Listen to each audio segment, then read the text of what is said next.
Using the right credit cards can save you thousands each year. Last year, we saved over $18,000. This year, we're on track to save over $20,000, and we're not even done yet.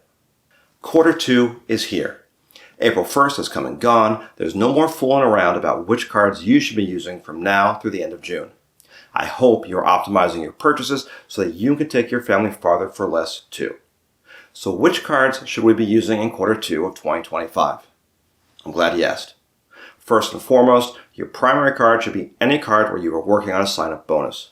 For us, that means Nicole's Save a Rewards card. This sign-up bonus only requires $500 to spend across the next 3 months. With that low spending threshold, we'll be able to focus that spend on groceries.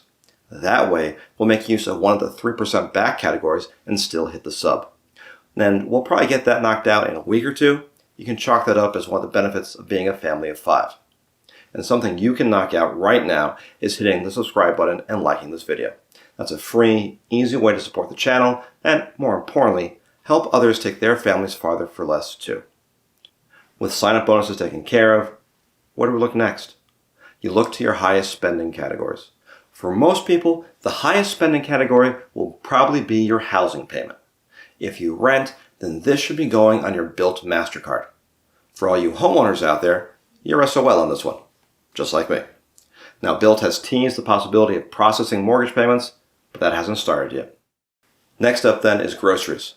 Now, I said earlier we're going to start using the Save a Rewards card and earn 3% back, plus get that $200 sign-up bonus. Now, after we meet that sub, we're going to split this up between Publix and other grocery stores. If it's not at Publix, we will continue using the Save a Rewards card. But at Publix, we'll be using the Chase Sapphire Preferred. And no, we're not selling for 1X. We're going to be using the Publix app. You can go into a physical Publix store and use their app when you are checking out. You open up their app, scan the QR code, and you just authorize to pay with the card on file. We'll have the Sapphire Preferred on file, and we're done. Now you might be asking why. Well, because when you pay through the app, it codes as an online purchase, and that will qualify for the 3x back from online grocery stores on the Preferred. Publix is not the only grocery store where this works, so check your local store too. Now, we also spend a lot at Costco. Unfortunately, I don't have a trick to get Costco to code as anything besides a wholesale club. There's no grocery purchase that I can figure that out. And they also limit you to only using Visa cards. So when we're at Costco, we'll be using a Freedom Unlimited card to earn 1.5x back. We do have the City Costco Anywhere card, but that only earns 2% back. We'd rather have the UR points. The exception here is gas.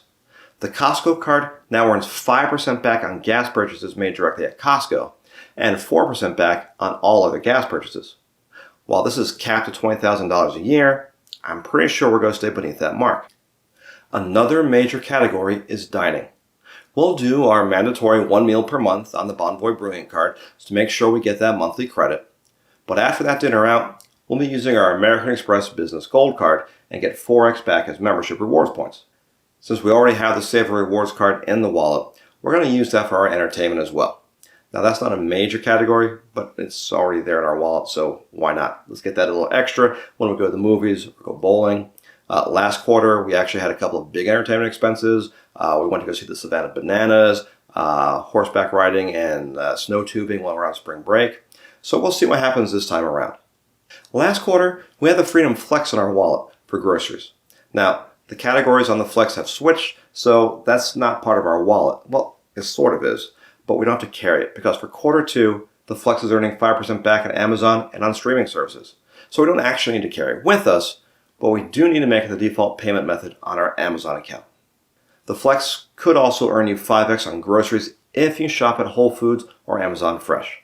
Now, let me know if I'm wrong in the comments, but I'm pretty sure you can get the 5x back by going into a Whole Foods and using the Flex. You don't need to purchase online groceries for them to earn that 5x back. But like I said, correct me in the comments if I'm talking hogwash.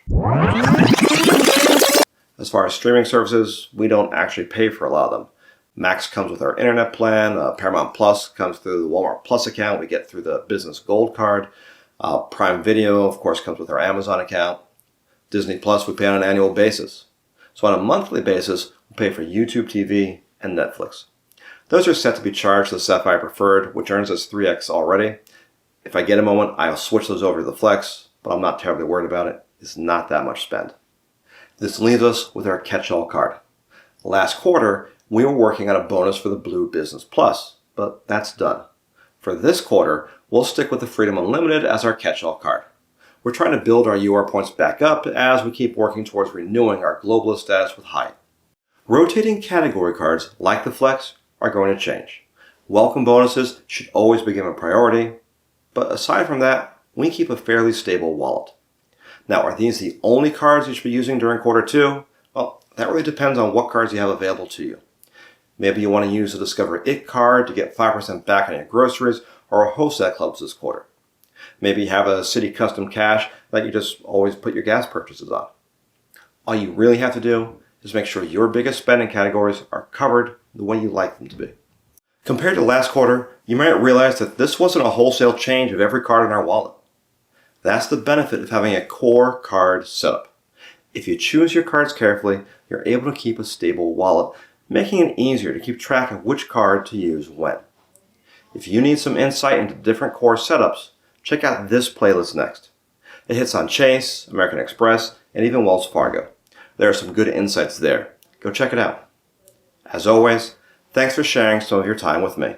Until next time, safe travels. Oh, don't forget, subscribe and like the video.